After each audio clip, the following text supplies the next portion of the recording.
Good day to you. This is Dr. Dennis Elwater Sr. with the Restore Executive Life and Leadership Coaching and Consulting podcast. We, as I said before, we are doing the central theme of becoming one's authentic self, one's best self, one's most productive self, the self that you are before you are ever born into this world. There's that statement inside the Bible, which is one of the main books that individuals look at when it comes to living. But that Bible is also conducive to things that are found in the Bhagavad Gita, the things that are found in the Quran, the things that are found in pretty much any spiritual book, high spiritual book that is found on the earth. They all really have a central theme that they're working with. And that is that an individual would become what we call their authentic self, or live their what we call the 4D life.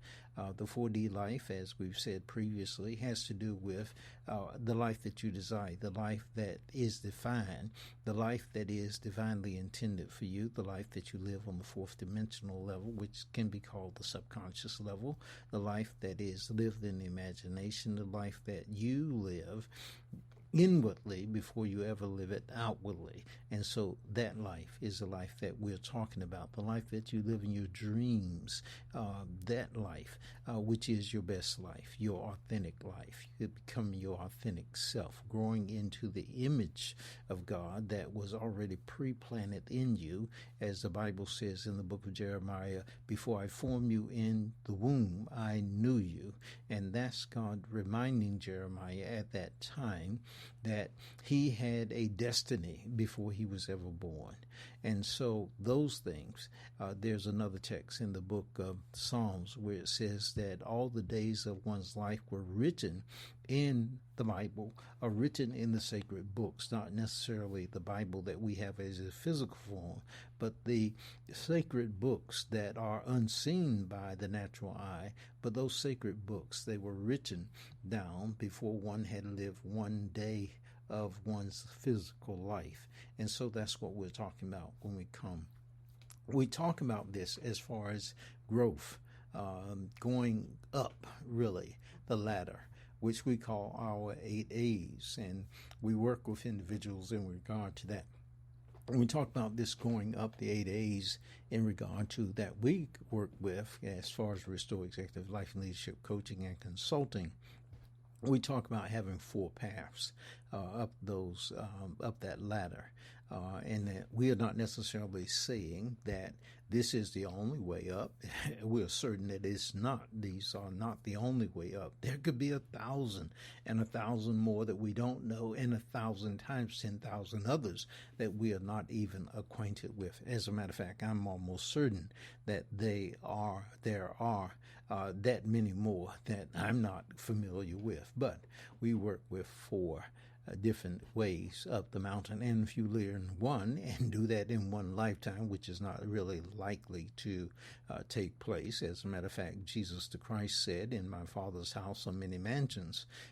If it were not so, I would have told you." He was thereby indicating that in some kind of way there are other steps up the mountain, and in some kind of way that when you leave this particular plane of existence, there are still other rooms to be explored in the mansion of God, if you will. And we're having the same discussion today. And the story that is told, I believe, about Jacob, he was one of those individuals that saw a ladder-like structure stretching from earth to heaven, as he called it, and he saw angels ascending and descending up and down the ladder. That's the same thing that we're talking about here when we talk about our 8 A's and those particular items that we work with when it comes to individuals. And we've tied our 8 A's, which are awareness, acceptance, assurance, adoration, association, and then assignment, and then accountability, and then assimilation. We've tied those to the hero's journey.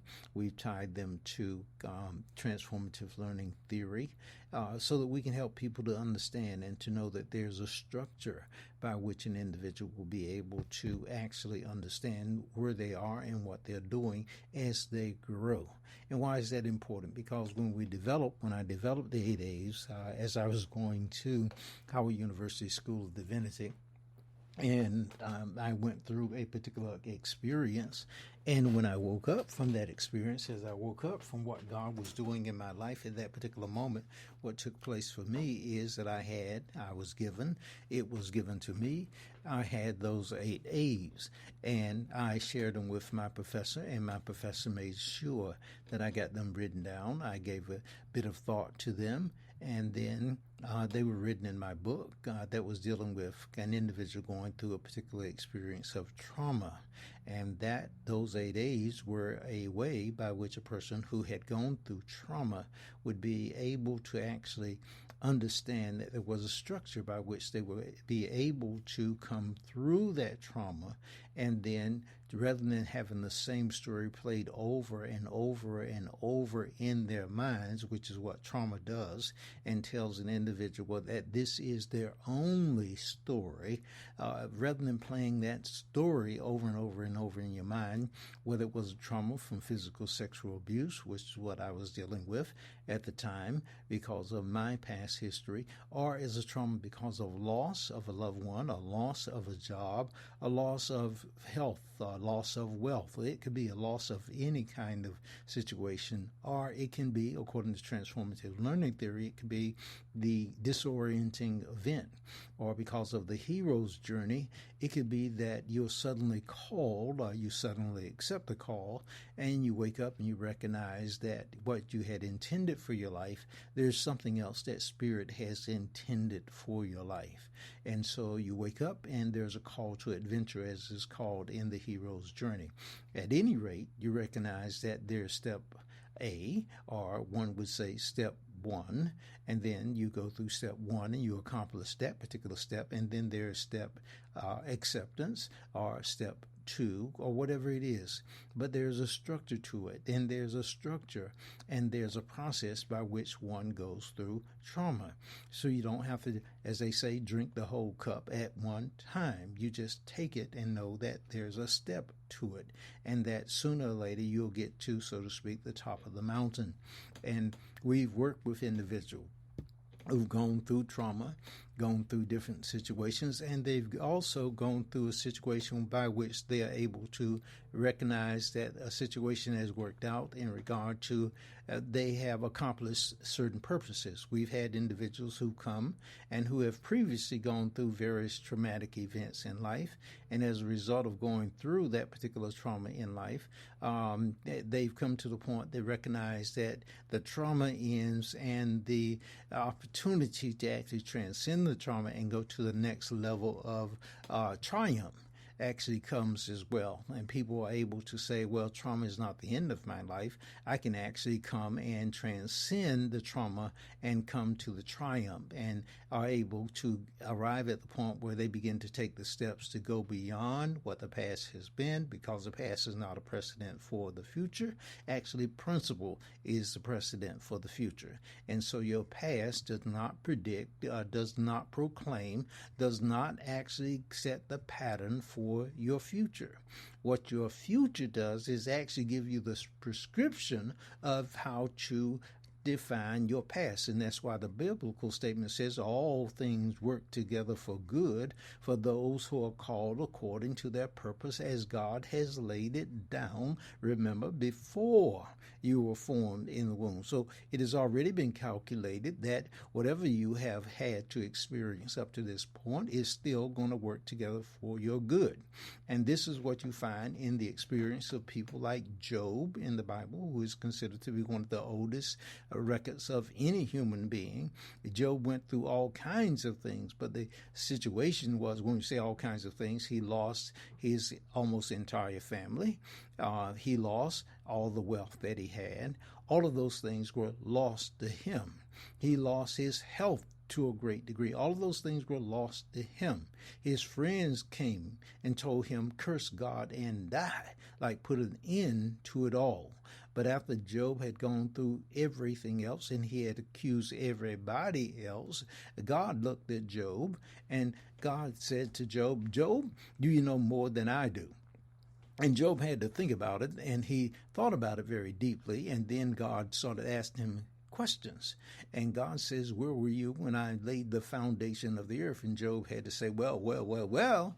And God kept on asking, Spirit kept on asking him from the inside of Job. Job had to question those things within himself. And Job recognized that there were things concerning his life and concerning the earth and concerning eternity. All of those things within him told him that he did not have all the answers to his life, nor to the life of this planet that he was on. And he had to release that there could be something that was happening that he was not acquainted with. Something bigger than he was, a power greater than he was.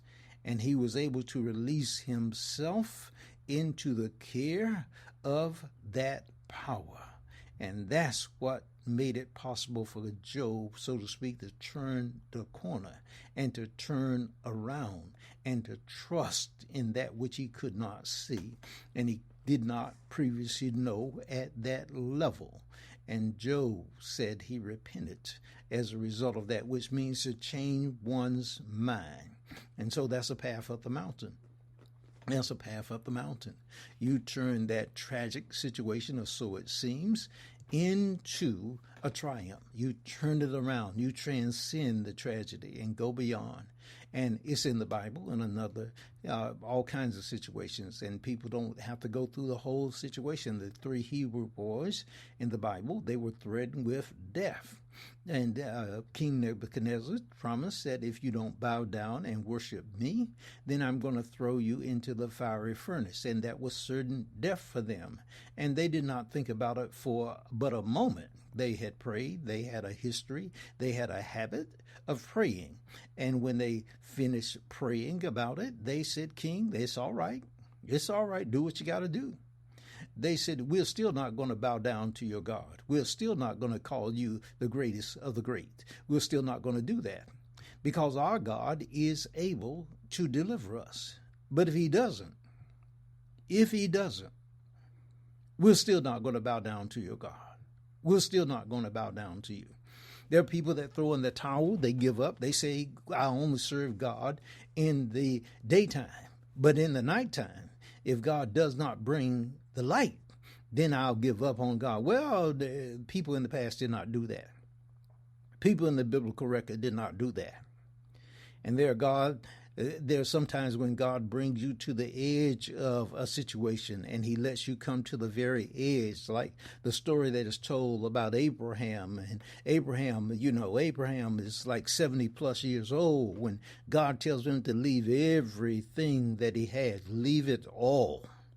Family, friends, everything, and travel to a place that he does not even recognize that he is traveling to. God does not give him a map and tell him that this is the beginning and this is the end of your travel. That doesn't happen. And then God makes an incredible promise. He tells a 75-year-old man at that time that he's going to have a child. He's never had a child before. And then God waits like forever before Abraham finally has a child. He's like nearly 100 years old before he has a child that is by his wife Sarah at that time, Sarai at that time. He waits. And then the part that I'm getting to, it is after he has a child, and the child is nearly a grown man, and God says, I'm taking my child back. I'm taking it back. What I gave you, I'm taking back. It seems that God is just somebody who just makes a promise, gives it to you, and then God says it's all mine anyway. And Abraham gets to the top of the mountain. That's what I want to talk about. And God says, give that child back to me. And the Bible says that Abraham was willing to give the child. Abraham was willing to slay the child, if you can think about that, a father killing his own child. And Abraham was willing to do that because Abraham trusted that God had made a promise that through Isaac, that the entire nation that he had promised that would come through Abraham would be birthed and brought forth. And Abraham trusted that promise, trusted God more than the promise. The promise was in God. The promise was in Isaac. And if he slayed Isaac, God would raise him from the dead. That's what it says. Slayed Isaac, God would raise him from the dead. And so that's what we're talking about in regard to this. I want to play this particular item. It's called Northern Lights. I want you to listen to it. I just like it. I've been trying to get it to go back to the beginning, but it may not do that. And I just want you to listen to it for a moment. So I'm going to start it. It's going to come on. Then we'll come back and do a little bit more of this. But think about it. This is called Becoming Your Authentic Self. There are 4 paths that we work with. There are others, but we work with this. And we know that it works, but you got to prove God in your own life. And the first step to it is becoming aware. Awareness means you are able to look at where you are. You are able not only to become aware of where you are, but where it is that you want to go, who it is that you want to be, what it is that you want to do. And we have planners. We ask individuals to actually take stock of where they are today, where they want to go in the future. And you take stock of what you are. You write it down, the 4 Ds: desire, definite, divinely intended, and then your destiny, your 4-dimensional life. And we ask you to write that down. And we ask you to do that. If you don't have a plan already, you can email us at admin, ADMIN, at real-coach.com. But this is called Northern Lights. I got it from Clipstock.com. You can join them there. They didn't ask me to advertise what they do, but I was pleased with what they provided. And there's a free area for that, and then there's also a paid area. I like the music, so I'm going to share it with you. Here it comes.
Now, as I said, that's Northern Lights. I don't know if the little times that it beeps in there, pops in there, if that's because that may have been one of the clips that I downloaded at the time that I did not have it, so that it was a paid subscription. As I said, they have both free and paid, and I've had both, but that was one of the clips. It's at clipstock.com, I believe it is, and it's called Northern Lights. They have music, they have audio, and both video as well. And I've had both the paid and the unpaid items there, but it seemed a very good service. This is not a paid or something I'll be paid for as far as mentioning it is concerned. I'm just pleased with what I got when I was there. Now, I was not there every week or download a great deal of material from there, but what I did download and what I do have, I was very pleased with the amount that I had to pay for it. So this is just a shout out to them for the service that they provided to me. I'm grateful for it. I'm talking about this aspect of becoming one's authentic self, and I'm relaying that to the aspect of going up a ladder, if you will, or going up a mountain. I've mentioned the aspect about the paths up the mountain, or one can call this, if you do psychology, I've studied industrial organizational psychology, and what I'm talking about, actually going up the ladder, can apply to an individual, it can apply to any group of individuals, it can apply to an organization, becoming what that organization was designed to be, to do, to have from its founding. There is what we call a mission statement or a vision statement. That's the same thing as going up the mountain, accomplishing the goals of the organization becoming one. The process is the same 8 A's, honestly, to tell you the truth, and it's getting the organization to function as one unit, everybody being in harmony, working together. There may be issues that have to be addressed as a result of the organization coming together, especially in this time. There are issues such as individuals working in line with the organization's mission statement and the vision statement for the organization. And in this day and time, you may have issues of what they call diversity and inclusion, equity.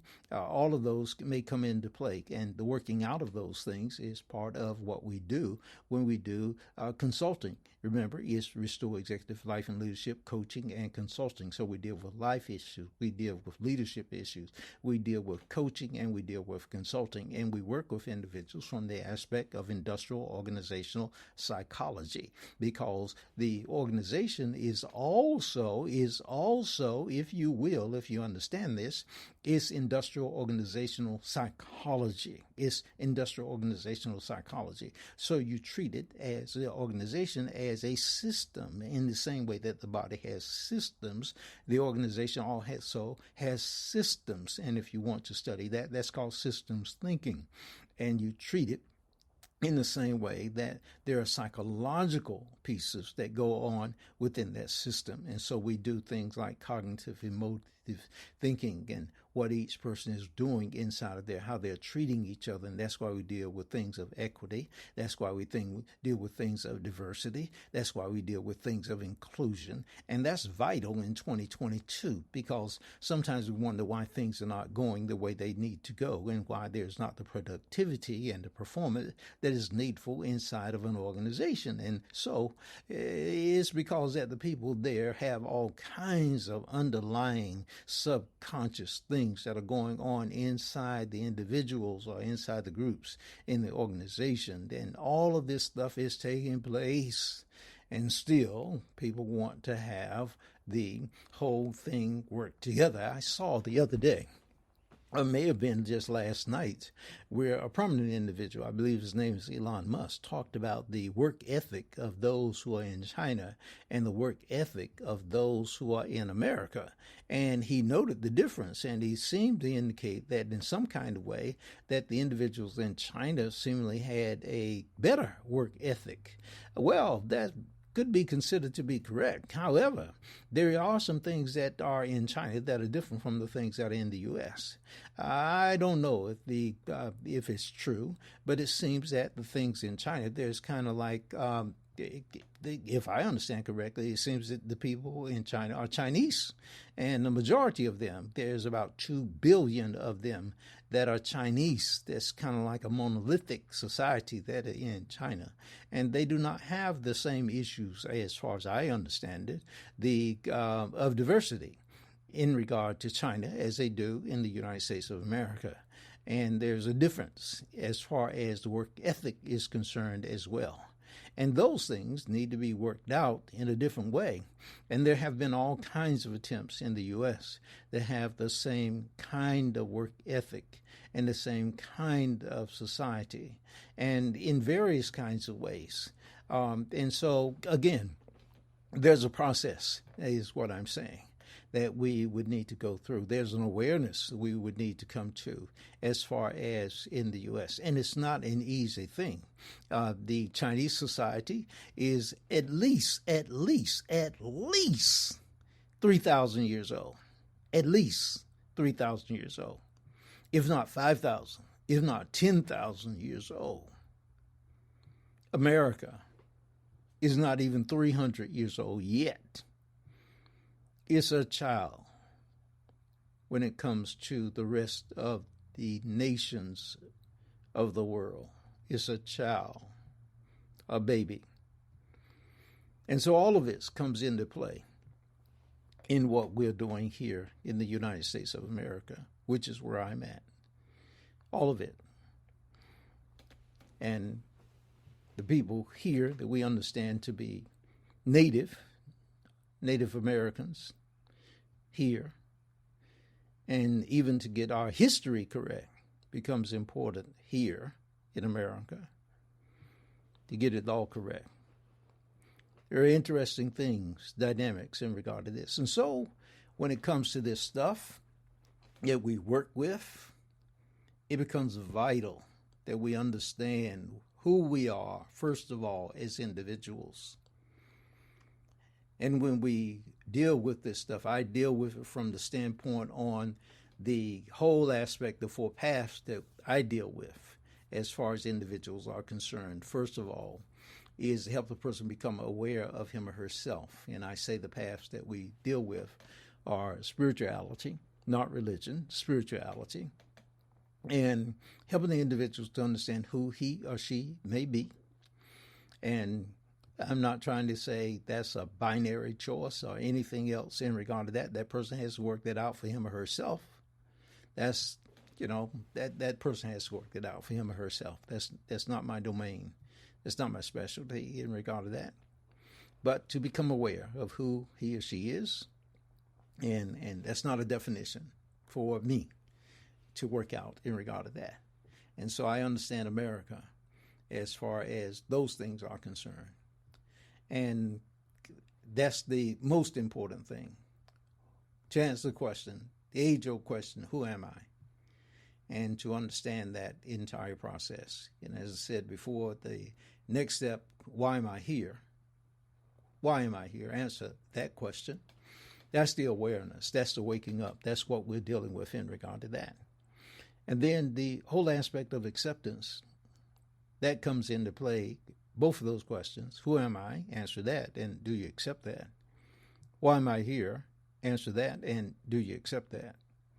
And then arriving at a point of assurance. Those are no easy answers for many people, especially when life has not been as kind as you might like it to have been. And then to go through the process and to have the level of assurance that you need in order to go forth and to become or be the person that you already inherently are.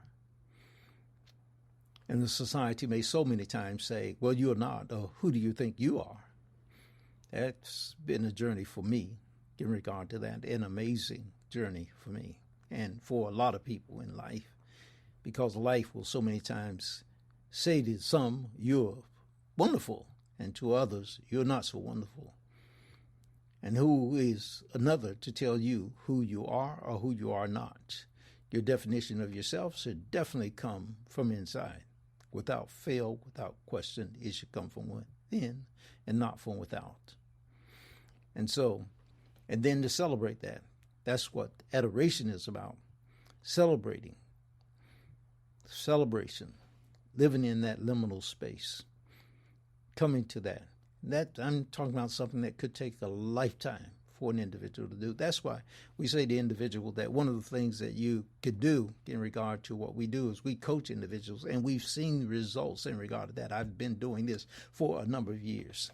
So if you can do it, there's a lot of reading that I've done. I've done a lot of inner work on myself, no question about it. A lot of inner work on myself.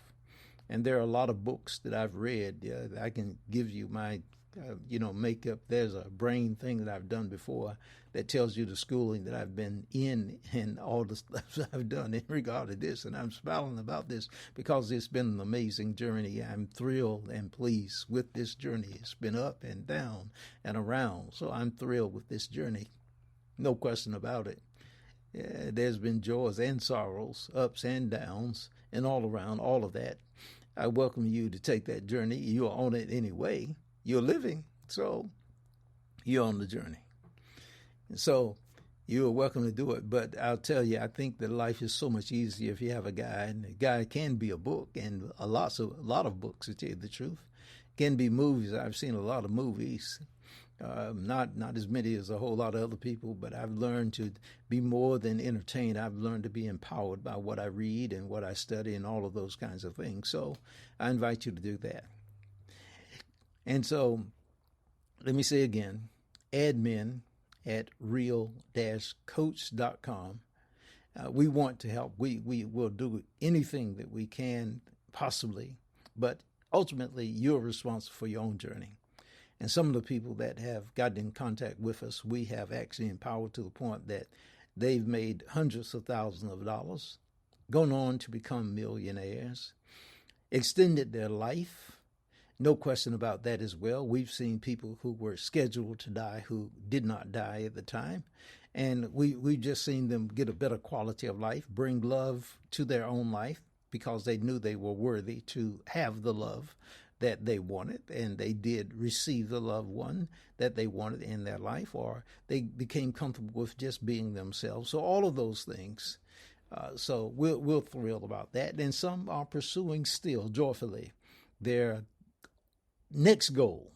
They achieved the one goal that they wanted, and then they're going to the next goal, and the next goal, and the next goal. So that's it for today. I may come back and do another segment of this, but just letting you know that this is a journey. We are for all and against none. We believe that God is for all of us. For the Bible says, for God so loved the world, not part of it, all of it. For God so loved the world that God sent one to be an example for us. And that one, by being an example, becomes a savior of all and has demonstrated a love for all. And so we are very, very thankful for Jesus the Christ and for the example that he has given to us to show us. He said, the works that I do, you shall also do. The power that I have, you shall also have. The text says, I can do all things through Christ that strengthens me. The other one says, I'm crucified with Christ, nevertheless I live, yet not I. I'm not the one, not the physical one, but Christ, who loved me and gave himself for me. This is what we're talking about. And Paul, when he went to other places, didn't try to say, well, this is the only one. He says, I'm talking to you about one that you already know. Already know. Same God that's being preached in a number of places. Same God being preached. We call him the Christ. You may call him something else. We call him the Christ. I call him the Christ. But I'm not denying that you may know this one God under another name. I'm not denying that. That way we can get along. I'm like the one that went to another place and was able to get along and to talk to those who are different from that one that went to the other place. Went to visit places like Russia and Iran and other places, and said, yes, we can get along because we're on the same spear. And so God bless you. Let me know. You can send me email, admin at real-coach, REL-coach, COACH.com. I'll read it. I'll respond to it. And as for the planner, just put in the subject line, the planner, and we will begin a conversation and see where we all go together. Blessings to you. Take care. Bye-bye. Here's Northern Lights again at Figure to Play. Listen to it. It's a good sound to me. I hope so to you.